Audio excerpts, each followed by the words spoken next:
imensa participar mais uma vez aqui do Panorama. Para falar hoje de equilíbrio, né? Não um equilíbrio emocional, né? Mas um equilíbrio realmente para evitar quedas, não é isso? Isso, os idosos eles sofrem muito com problemas de equilíbrio. A gente está sempre falando sobre quedas, sobre tonturas. E esse equilíbrio nos pacientes idosos, eles têm alguma alteração em virtude do fenômeno do envelhecimento que deixam eles mais com risco de manter, com a postura alterada, com o equilíbrio alterado. A gente tem o processamento do equilíbrio corporal da gente, ele passa por 3 sistemas, assim, vamos didaticamente dividir. A gente tem a questão da percepção do ambiente, e aí está envolvida a visão, está envolvida a própria audição, para a gente se situar, o organismo identificar onde é que está. Tem o sistema de processamento, que é uma espécie de coordenação entre essa percepção de onde a gente está e a execução, né, o sistema efetor. Esse processamento é feito pelo cérebro, a parte do cérebro que comanda isso é o cerebelo, e o sistema vestibular, que é o sistema que é responsável pelo equilíbrio da gente, é o que mais a gente tem, assim, é o que mais tem ação em toda a manutenção do equilíbrio. Então, a percepção, né, a visão, a audição, o processamento com o sistema vestibular e o cerebelo, o cérebro, e a parte efetora, é onde a gente executa os movimentos para manter o equilíbrio. Isso aí é o sistema de músculo, de ossos, de onde a gente mantém esse equilíbrio. Qualquer alteração em alguma desses, ou na percepção, ou no processamento, ou na parte efetora do movimento, a gente tem um conflito de informações e aparece a tontura, aparece o desequilíbrio, aparece a instabilidade da postura e da marcha. Então, se a gente tem problemas na visão, a gente tem dificuldade de manter o equilíbrio. Se a gente tem problemas na audição, problemas no labirinto, algum problema, alguma doença que afeta o cerebelo, ou alguma doença que afete o sistema muscular e ósseo, por exemplo, perda de força por atrofia muscular, que o envelhecimento cursa com isso, deformidade nos pés, os famosos joanetes, artrose de joelho. Tudo isso altera o equilíbrio da gente. O próprio envelhecimento ele altera o tempo de resposta. Se a gravidade ela tende a levar ele para frente, o tempo de resposta dele é menor.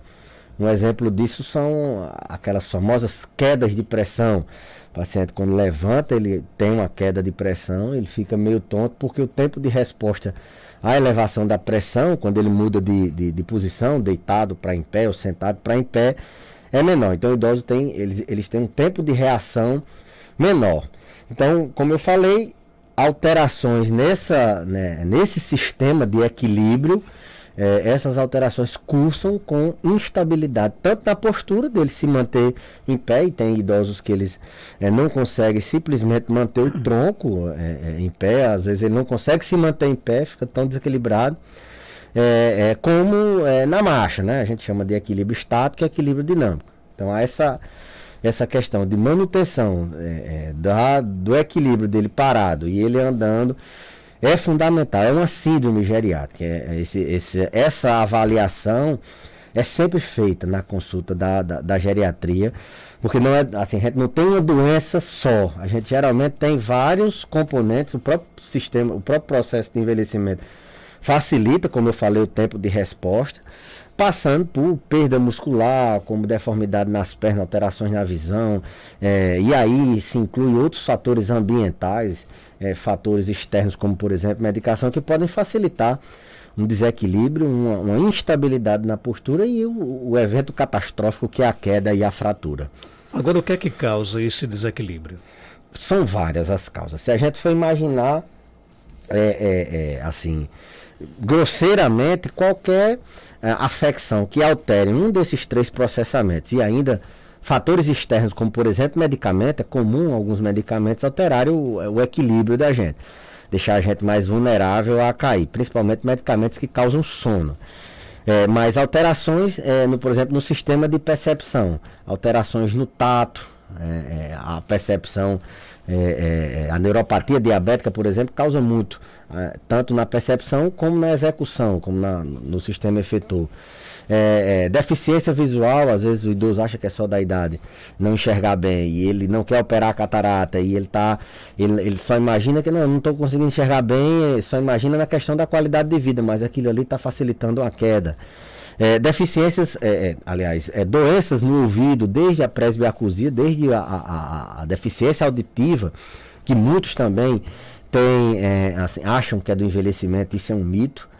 O idoso ele tem uma leve perda quando vai envelhecendo, mas alguns perdem totalmente, perdem importantemente a capacidade de audição. Tem que tratar isso porque isso tem repercussão no equilíbrio dele. Doenças no ouvido também, como doenças no labirinto, não é só labirintite, né? A gente tem aquela famosa labirintite dos cristais, que é a vertigem postural paroxística benigna, que é aquela tontura de rápida duração, dá e passa, de forte intensidade que piora com a alteração da cabeça. Se ele se mexe, fica tonto. Se ele se levanta, fica tonto. Ele abaixa, fica tonto. Então, doenças que envolvem o labirinto, a tontura, a vertigem, a doença de Menier, isso causa desequilíbrio, isso causa tontura no paciente idoso, e doenças no sistema efetor, que aí vai desde a sarcopenia, perda de massa muscular, ele está perdendo massa, principalmente massa muscular, deformidades como artrose de joelho, joaneta, artrite reumatoide, isso causa uma dificuldade na base dele de apoio e a própria execução dos movimentos. Isso interfere bastante. Doenças como AVC, se for um AVC na área do cerebelo, ele pode alterar o equilíbrio, ou mesmo em outras áreas do cérebro, ele altera, o paciente perde a força no antímero e aí altera o equilíbrio. Então, eu sempre digo, e aqui nas alterações, nos distúrbios da marcha e do equilíbrio, não é diferente. Dificilmente vai ter só uma causa causando desequilíbrio no idoso. Dificilmente ele vai, é só dessa doença. Geralmente tem um conjunto de fatores, que aí a gente vai tirando um por um. Geralmente ele tem uma massa muscular diminuída, geralmente ele tem uma atividade, ele é mais limitado, e a pandemia favoreceu muito os pacientes andarem menos, eles perdem capacidade física, né? Eles perdem assim, mobilidade. Então, dificilmente eles têm só uma causa. Dificilmente, eu estou desequilibrado, é simplesmente por causa da labirintite. Muitas vezes não, a grande maioria das vezes eles têm não só a doença do labirinto, eles têm também alterações nesses outros órgãos e sistemas que a gente falou. Está tomando medicamento, não está enxergando bem, a parte óssea não está bem tratada. Então, essa detecção que a gente faz, geralmente na primeira avaliação, a gente tem um teste que chama Time Up and Go. O paciente levanta, anda 3 metros, volta e senta de novo. A gente cronometra isso e aí a gente já observa. Na verdade, a gente já observa na entrada dele no consultório. Já vê que ele tem uma lentificação na marcha, tem dificuldade para andar. E quando ele fica em pé também, ele fica um pouco desequilibrado. Então tem esse teste que a gente faz, que identifica se o paciente tem risco de queda ou se ele tem algum distúrbio na marcha, no equilíbrio. E aí a gente vai propor as intervenções. Ele vem por uma queixa, às vezes vem por um esquecimento. A gente, olha, tem esse esquecimento, o diagnóstico é esse, mas ele tem um problema tão sério quanto o esquecimento, que ele não relatou, talvez até ache que é por causa do envelhecimento, que a gente precisa abordar, precisa começar a tirar esses fatores que causam a queda, porque quando cai, às vezes esquece, por que caiu? Geralmente tem uma intervenção, algumas intervenções que poderiam ser feitas. Um ajuste na medicação, uma fisioterapia, um reforço muscular, tratar a visão, conversar com o paciente sobre a importância de ter uma visão, uma audição funcionando, porque eles não conseguem imaginar que isso tem a ver com a marcha dele, que a marcha dele está colocando ele muito mais em risco do que mesmo às vezes uma queixa de esquecimento, que vai ser tratada, mas ela não vai dar tanto problema a curto prazo. E exercício físico, por exemplo, ele ajuda a fortalecer o equilíbrio da pessoa idosa? Ajuda e muito. Eu sempre defendo que a idade que a gente mais tem que se exercitar é a terceira idade. E não é sair correndo maratona, não, que muitos deles, o exercício que consegue fazer é numa cama, não consegue nem ficar em pé. Mas o idoso que fica parado no fundo de uma rede ou sentado numa poltrona o dia todo, sem se movimentar, ele está fadado a perder várias funções. Ele está fadado a diminuir a capacidade de funcionar, que a gente chama de capacidade funcional. Então a atividade física, seja ela mínima de mobilização, e aí não seria nem atividade física, mas o paciente se exercitar mesmo dentro de casa, procurar estar sempre ativo. Evitar o repouso prolongado, criar uma rotina de atividades, não só atividade física, uma rotina de ocupação, manter a mente e manter o corpo ocupado. Isso já facilita, isso já é uma orientação para que ele não perca funcionalidade.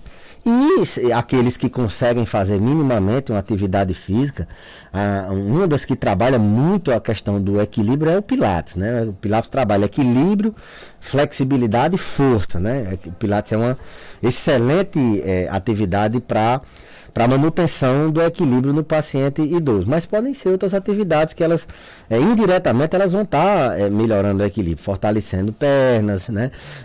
Tratando essa questão de propriocepção. Então a atividade física é fundamental.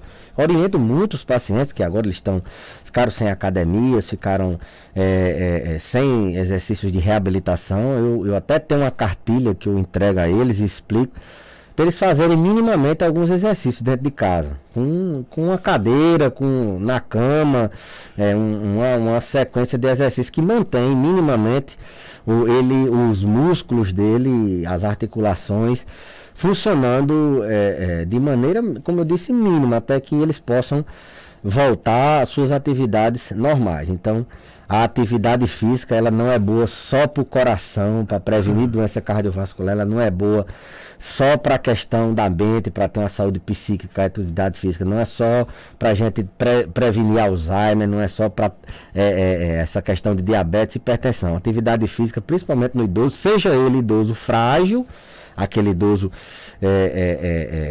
mais vulnerável, naquele idoso robusto, naquele idoso acamado. Se movimentar é muito importante para ter também benefício no equilíbrio e diminuir o risco de quedas. O ouvinte conta o seguinte: meu pai tem 80 anos de idade, sofreu uma queda e agora tem medo de andar. Isso é normal? Isso é a famosa... Tem alguns nomes isso aí. Excelente pergunta. O nome disso é pitofobia, ou transtorno fóbico pós-queda. Pitofobia.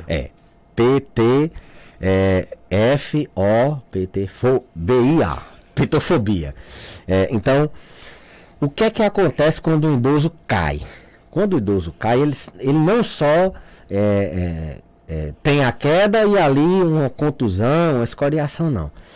Ele tem todo um desarranjo nesse sistema de equilíbrio que eu falei, na percepção, no processamento e nos músculos efetores. Então, quando ele cai, eu sempre digo, olha, quando sofreu a queda, chacoalhou tudo, não só seu cérebro, mas seu corpo todinho, desestabilizou todo o seu equilíbrio. Então, eles evoluem, por mínima que seja a queda, às vezes só um susto de cair, nem caiu, eles ficam com medo de cair, essa pitofobia, esse transtorno fóbico pós-queda. Isso acontece, Marcos, em 70% dos idosos que caem. Então, a queda, ela traz consigo, o grande problema dela é a fratura, mas ela traz uma perda na independência daquele paciente. Ele simplesmente fica com medo de ficar em pé, de andar, e isso tem que ser entendido pela família, mas não chegou nem a cair, ele teve só um susto, foi uma quedinha fraca, e ele está com medo de cair. Isso é muito comum, 70% evolui com isso. Se não for tratado, eles não voltam mais a andar como era antes, não. Isso tem que ser abordado, às vezes com medicamento, às vezes só com fisioterapia, ou mesmo com outras alternativas, mas o medo de queda, depois da primeira queda, é uma síndrome que a gente chama de síndrome pós-queda, por causa desse desarranjo, desse desajuste desse sistema de percepção, de processamento do equilíbrio da parte do sistema efetor. Há todo um desarranjo e eles ficam com medo de cair, por mínimo que seja o risco que eles tenham passado. Tem pergunta aqui no nosso WhatsApp, 3421-2272. Vamos ouvir aqui no nosso programa. Bom dia. Bom dia, Marcos Dantas. Eu queria perguntar ao doutor, porque a minha mãe tem uns dedos atrofiados, um tremelado no outro. Tem jeito, se ela tomar alguma medicação, tem jeito de ajeitar, que ela fica com dificuldade de andar. E contribui também para a questão da equilíbrio? Sim, a base da gente é os pés, né? Para você ficar em pé, a nossa base são os pés. Então, se você tem deformidade, que é esses dedos entramelados, é o pé, com alguns eles até dizem, o osso do meu pé está crescendo. Essas deformidades geralmente acontecem por osteoartrose. Uma doença que vai acontecendo o desgaste das articulações e vai se formando novos arranjos ósseos, e o paciente tem uma deformidade. A principal causa é essa, tem outras. Mas a principal causa é essa. Isso atrapalha diretamente a base da gente. Para andar, para ficar em pé, a gente tem um eixo alterado, um eixo de equilíbrio alterado. Tem sim, tem. O ideal, Marcos, é não chegar ao ponto de ter uma deformidade que assim, seja cirúrgica. Sim, tem recursos que conseguem tratar isso cirurgicamente. A ortopedia, ela trata disso. Agora, o ideal era não chegar nesse ponto de deformidade, tratar antes e não precisar. Mas se isso tem um impacto muito grande na vida do paciente, sim, a recomendação existe, sim.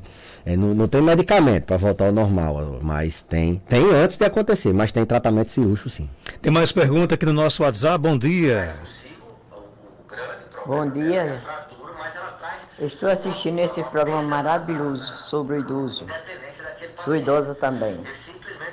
Gostaria de saber quais assim, os exercícios que o doutor pode indicar para a pessoa fazer em casa, como na cama ou em qualquer parte da sua casa. Porque, modo da pandemia, ninguém pode ir para sair. A gente tem que fazer em casa. Gostaria de saber, que eu também estou nesse processo de um pouco de desaprumo. Já tive problema de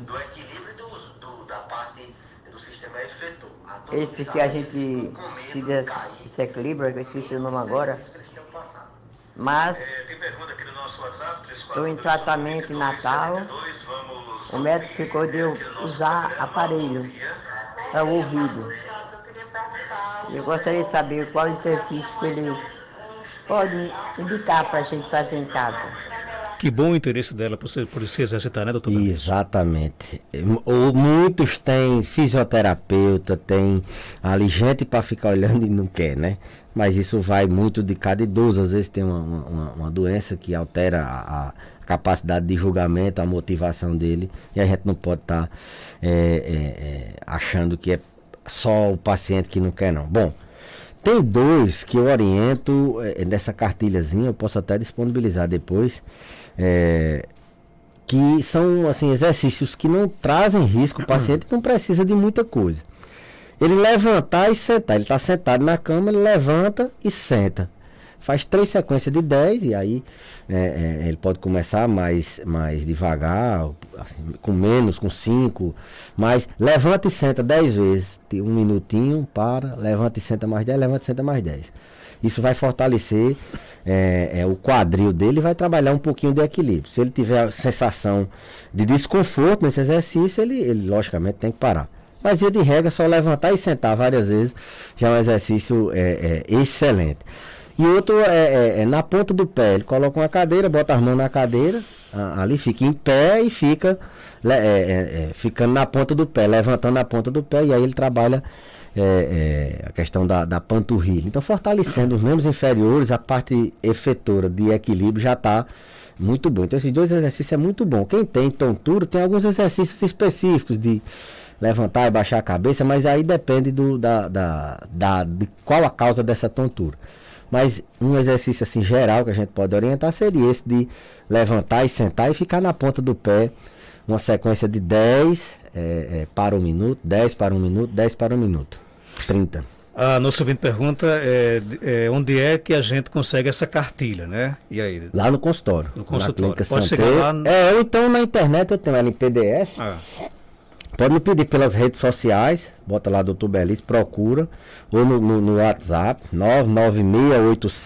99687-8877, que a gente envia essa cartilhazinha. Uma cartilha que a gente elaborou com referências bibliográficas do pessoal da educação física, e que os educadores físicos me compreendem. Eu não estou prescrevendo exercício físico, não. Estou respondendo uma pergunta no rádio, tentando ajudar uma pessoa que a gente está num período de exceção na pandemia, um exercício simples de levantar e sentar. Depois que acabar isso, ela tem que ter a orientação de um professor de educação física ou de um fisioterapeuta. Bacana. Isso é uma orientação assim que a gente está tentando ajudar, não é prejudicar, não, até que se sentir alguma coisa que pare. Então, a cartilha foi elaborada com referências São quantas páginas? Bibliográficas. É frente e verso. São 11 exercícios.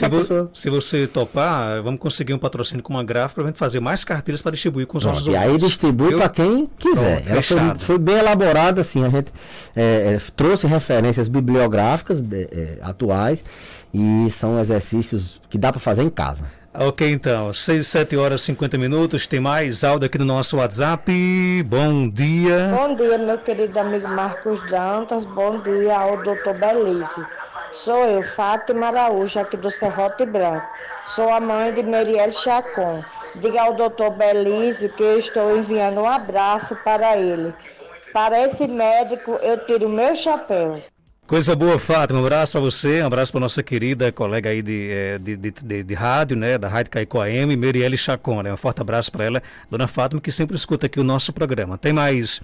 E disse que para você ter o chapéu, viu, doutor Belize? Obrigado. Também ter o chapéu, eles todos são pessoas maravilhosas, dona Fátima, dona Rita, que é meio que uma mãe de criação de Merielle, o avô dela, toda a família dela. Pessoal muito bacana. Tem mais áudio aqui chegando. Bom dia, Marcos Dantas, de Ivaneide Araújo, do Valfreiro. Eu queria saber do doutor, que eu sou diabética, mas só que eu não como massa de qualidade, não sei porque eu sinto muita tontura, direto. Botaram para me caminhar o caminho, mas não passa. Será que isso é labirintite? Será que eu tenho isso? Não sei. Será que é labirintite? É o que todo mundo associa erroneamente. Toda tontura é labirintite. Virou sinônimo de tontura. Para você ter uma ideia, eu falei na labirintite dos cristais, que é a vertigem, o nome é certo, é vertigem postural paroxística benigna, VPPB. Para ver se a gente sensibiliza a população de que, já que labirintite é a mesma coisa, bombril, esponja de aço, omo, sabão em pó. Então as pessoas estão associando toda tontura é labirintite. Não é. Labirintite é uma causa até rara de tontura nas pessoas idosas. Tem muitas outras causas mais comuns. A diabetes, Marcos, ela altera o sistema de propriocepção.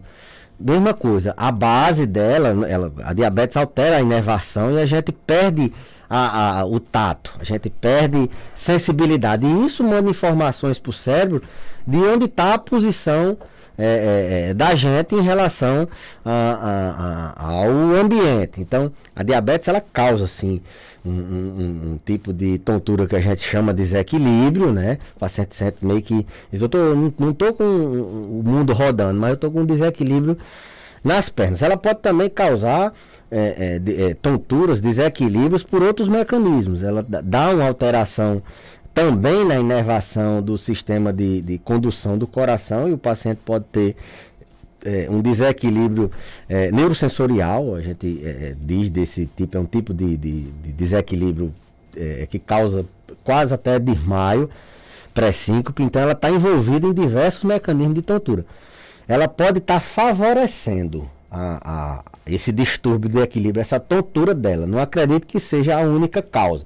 Teria que detalhar melhor se a tontura ela passa dias tonta, se ela dá e passa, se piora com a movimentação da cabeça, se ela tem algum zumbido, se ela tem alguma outra alteração que justifique. Sim, e a diabetes também altera a visão, né?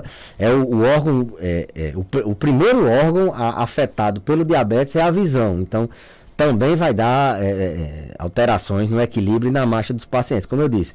Dificilmente tem uma coisa que justifica aquela tontura, principalmente nos idosos. É a diabetes, alguma doença no labirinto, algum cristal desse que está sendo tóxico para a manutenção do equilíbrio. É um remédio, é um hábito, os dedos entramelados, como o paciente bem falou, e aí deixa, como o paciente também falou, o andar desaprumado, né? Ok, então, nossa amiga Sandra, filha da dona Elcira, que é a sua paciente, quer saber aí o endereço da cartilha. Clínica Santé, né? Não, as minhas redes sociais, me peça no privado, eu vou ver se eu consigo publicar. No Instagram, no Facebook, ou pelo WhatsApp. 9687-8877. 9687... 8877, aí tem aquele 9 na frente, né? Só me pedir nas redes sociais, Dr. Belísio Geriatra no Instagram, também no YouTube, no Facebook, a gente também responde. Eu acho que eu vou até mandar para o seu WhatsApp. Manda para mim que a gente distribui aqui. Mas a gente vai expor Vamos lá, vamos propagar mais ainda a cartilha. Vamos se mexer, nem que seja em casa, né? Vamos fazer alguma coisa. Eu já estou me mexendo já, né? Olha, Joelma é preguiçosa, Joelma caminha um dia, 15 não, mas tá... Se preocupe não, Joelma, chama-se transferência. Ele está transferindo uma frustração dele. Obrigado pela defesa. Olha aí. Dr. Belísio está na Clínica Santé. Agora estamos da UFRN, né? Exatamente. A gente está mudando de endereço. Nesse último mês a gente fez essa divulgação da mudança. Muita gente um dia não pôde ouvir o programa, no outro já ouve, já passa para outra pessoa. E aí vai Clínica Santé ali na UFRN. Próximo UFRN, na Autobras. Obrigado pela sua participação, Dr. Belísio. Eu que agradeço, Marcos, e até a próxima terça-feira, se Deus quiser.